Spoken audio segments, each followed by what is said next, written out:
संहारक नाम का भक्तांबर स्तोत्र का ये 39 यानी 39वां काव्य है। और श्री शक्ति संहारक का मतलब जो क्रूर जानवर है, मांसाहारी जानवर है और इंसान को देखकर वो बिल्कुल खुखार हो जाते हैं और हम उनको देखकर बिल्कुल शांत हो जाते हैं, कुछ करने लायक नहीं रहते, बिल्कुल समर्पण कर देते हैं। तो ऐसे अगर स्थान पे कहीं फंस गए आप, जंगल में कहीं पता चला भी गिरनार पर्वत पर, सम्य शिखर पर या केदारनाथ, बद्रीनाथ या कोई ऐसे घनघोर जंगल में आप फंस गए और वहां पर ऐसी स्थिति में कोई जानवर आ जाए तो आप क्या करें? फंस गए, भाग सकते नहीं, मार सकते नहीं, कुछ करने लायक ना हो तो इस काव्य को पढ़ोगे, आराधना करोगे तो जहां तक हो 90% आपकी शंका का समाधान हो जाएगा और वो शेर जो है वो कुछ भी आपको दिक्कत परेशानियां नहीं करेगा। शेर हो या हिंसक जानवर हो, कोई भी हो। और दूसरी बात, रास्ता भूल गए, कई बार ऐसी स्थिति बनती है कहीं गए, रास्ता भटक गए, तो उस समय इस काव्य को या मंत्र की जाप करने से रास्ता भी मिल जाता है। और अगर सम्य शिखर की यात्रा पे गए और कष्ट हो रहा है शरीर पे, अरे नहीं चल पा रहे, हो नहीं पा रहा, इस काव्य को पढ़ते हुए चलो तो कष्ट में रास्ता सुगम हो जाता है। क्या हो जाता है? सुगम, आराम से आप चल लेते हैं, कोई दिक्कत कोई परेशानियां नहीं होती है ना। हिंसक पशु जितने भी हैं, चाहे सर्प, सिंह, बाघ और जंगली सुअर, भैंसा, कई प्रकार के ऐसे होते हैं जो बहुत खुखार होते हैं, तो उनसे भी बचने का उपाय मिल जाता है। चलिए इसकी शुद्धि करेंगे अपन सभी लोग। क्या करेंगे? चलिए, भिन्नेव बोलो, दो ना है ना, भिन्नेव कुंभ गल दुज्ज्वल, दो जा है ना, दुज्ज्वल सोणी ताक्त, सोणी ताक्त है ना। भिन्ने कुंभ गल दुज्जल सोणी ताक्त, ठीक है। नीचे शुद्धि करिए, मुक्ता फल, क्योंकि प्रा जुड़ा है ना और अक्षर क्या है? पूरा है, तो बोलिए मुक्ता फल प्रकर भूषित, सा कौन सा है? तालुता है, तालुसा है ना। भूषित भूमि भाग, भा में आकी मात्रा है तो बोलिए भाग, भागा नहीं बोलना है, भाग बोलिए, फिर से बोलिए, भाग बद्ध क्रमः, क्रम, क्रमः के बाद बिंदी है ना, तो क्रमः बोलना और बाकी क्रम है ना। बद्ध्या क्रमः क्रम गतम हरिणा दीपोपि, दीपोपि, दी छोटी है, पी छोटी है, तो दीपोपि। नाक्रा, क्राम्या की मात्रा है तो बोलिए नाक्रा मति क्रम युगाचल संसितम ते, संसितम ते, ठीक है ना। शुद्धि हो गई, कोई दिक्कत परेशानी तो नहीं, बिल्कुल इजीली है, बहुत सुंदर काव्य है। मैं पढ़ रहा हूं, एक बार आप सभी को रिटर्न पढ़ना है, ठीक है। भिन्नेव कुंभगल दुज्ज्वल सोणी ताक्त,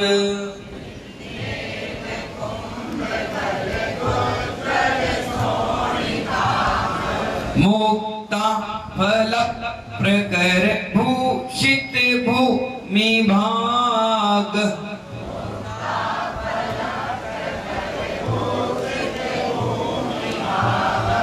बद्ध क्रमः क्रम गतम हरिणा दीपोपि,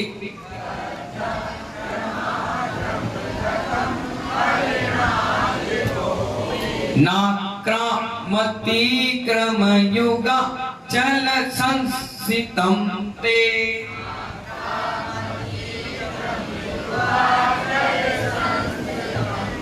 फिर से सभी जेंट्स पढ़ेंगे, ठीक है। विन्नेव कुम्मगल दुज्जल शोणितात, जोर से पढ़िए। मुक्ता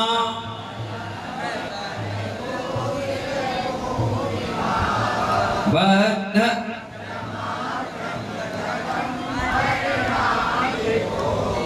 नाक्रा, सारी महिलाएं, विन्नेव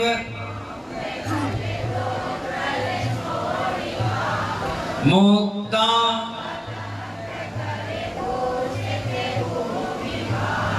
बद्ध नाक्रा, सभी मिलके विन्नेव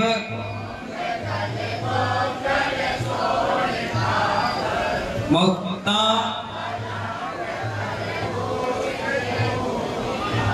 बद्धा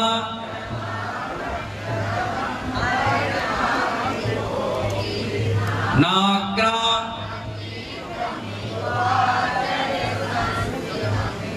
बहुत बढ़िया, जोरदार ताली बजा दीजिए अपने लिए।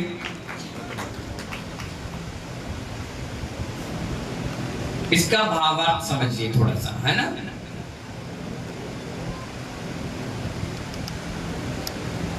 भूखा शेर हो, क्या हो, आप अपने पे इसको उदाहरण पे समझिए। सुबह से शाम तक आप भूखे प्यासे हैं, ना आपको पानी मिले और ना आपको खाना मिले, भोजन मिले। अब आप क्या करोगे? सुबह से भूखे प्यासे, और ऐसा भी नहीं कि शांत घर में बैठे हो, उपास कर रहे हो, नहीं, काम है, मेहनत है, पूरी मेहनत कर रहे हो आप, सुबह से शाम तक लगे हो। और ऐसे भी नहीं पल्लेदार की तरह लगे हो, 150 किलो वजन उठा रहे हो, रख रहे हो, मेहनत कर रहे हो, सब कर रहे हो, और अचानक शाम को आपको भोजन ना मिले। चलो नींद आ गई, सो गए, सुबह फिर उठे, फिर पल्लेदार की तरह लगे, दिन भर लगे, और शाम के फिर अबे भैया भोजन ना मिले। तीसरे दिन अब पानी भी ना मिले, तीसरे दिन कैसे हो जाओगे आप? अब ऐसा लगेगा कि भूख ना देखे झूठी बात, और नींद ना देखे टूटी खान, और वासना ना देखे जात पात। तो ऐसी स्थिति आपकी बन जाएगी, ना आपको झूठा बात दिखेगा ना कुछ। मालूम है, जब कभी भूख लगती है और भोजन बनने में टाइम है, तो आप क्या करते हो? नमकीन खाना चालू कर देते हो, आप बासी पराठा रोटी खाना। अब सोच लीजिए ये भूख कितनी खतरनाक है, इंसान को इंसानियत खत्म कर देती है भूख। अब देखिए, इतना भूखा प्यासा कौन? इंसान, शेर की बात ही नहीं कर रहे, इंसान है। चलो वो तो बाजार में खरीद के खा सकता है, घर पे बना के खा सकता है, मांग के खा सकता है।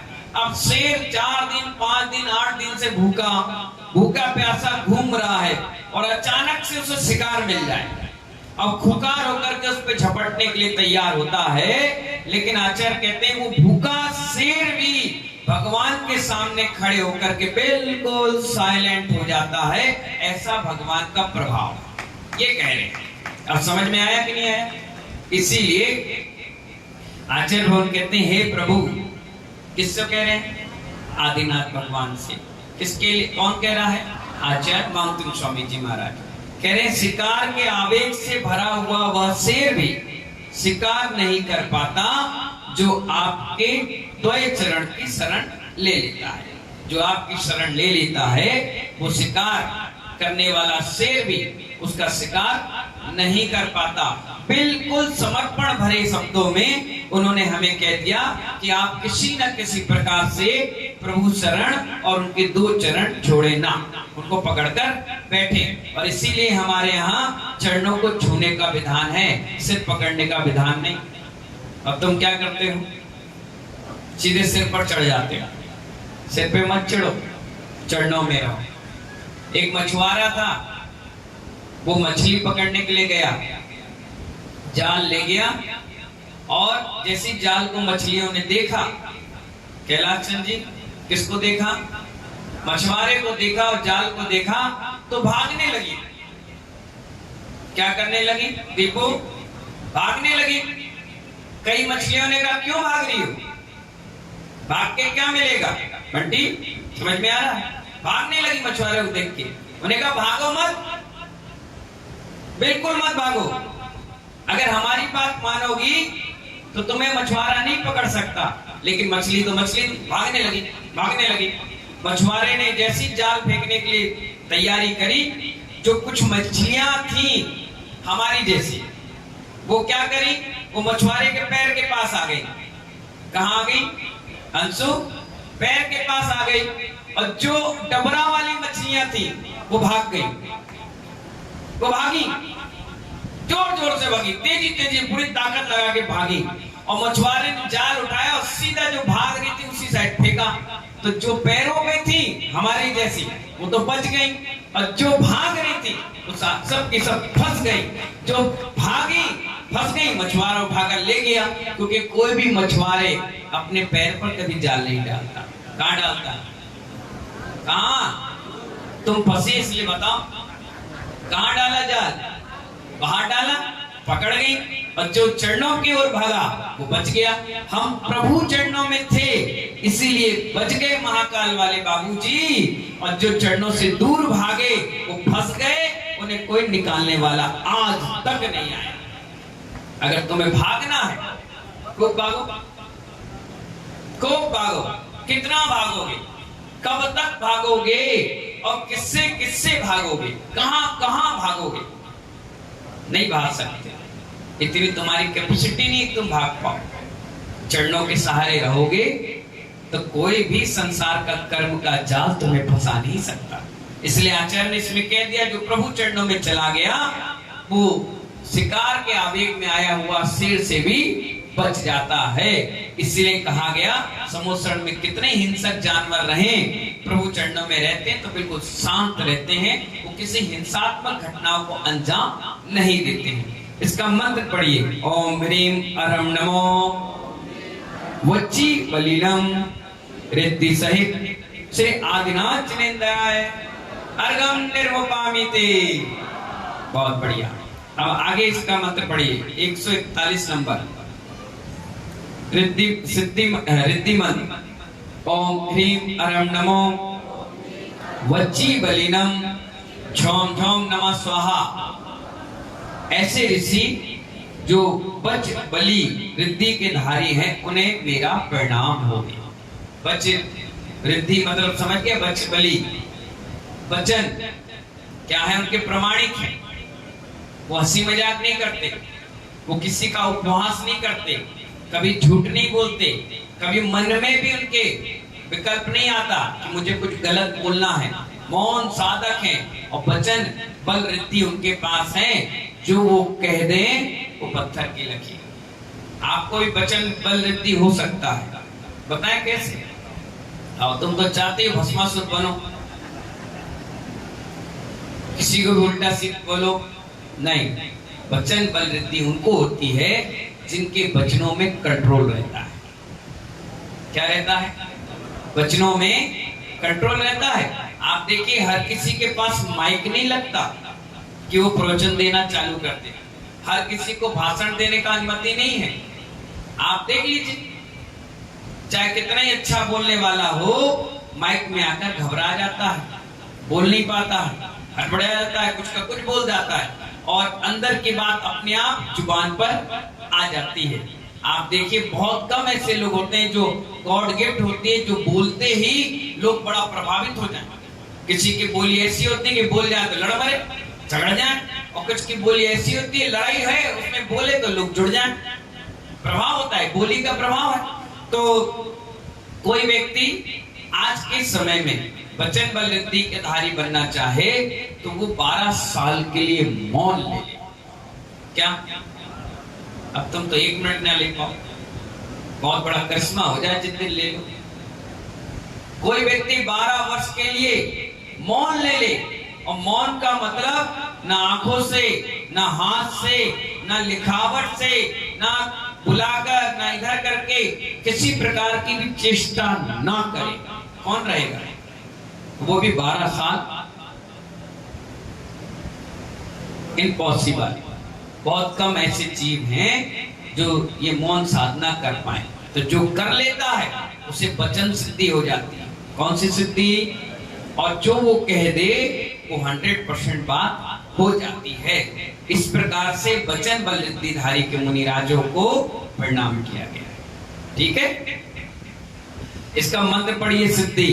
ओम नमो एषु दत्तेषु वर्धमान तब भयहरम प्रति वर्णाएषु मंत्रा पुनः स्मर्तव्याम अतो वा पर मंत्र निवेदनाय नमः स्वाहा।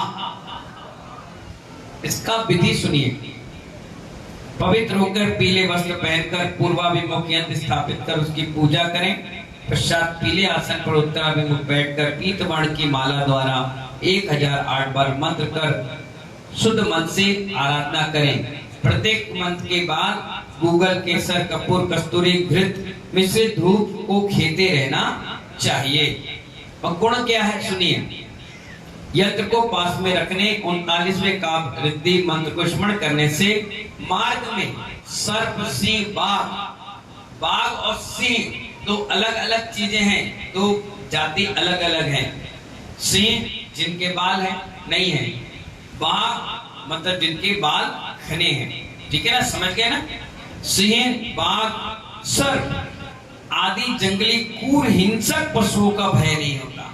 जो हिंसक पशु है ना उनका भय, कुत्ते, सुअर और भी कई हिंसक जानवर होते हैं, उनका भय नहीं रहता।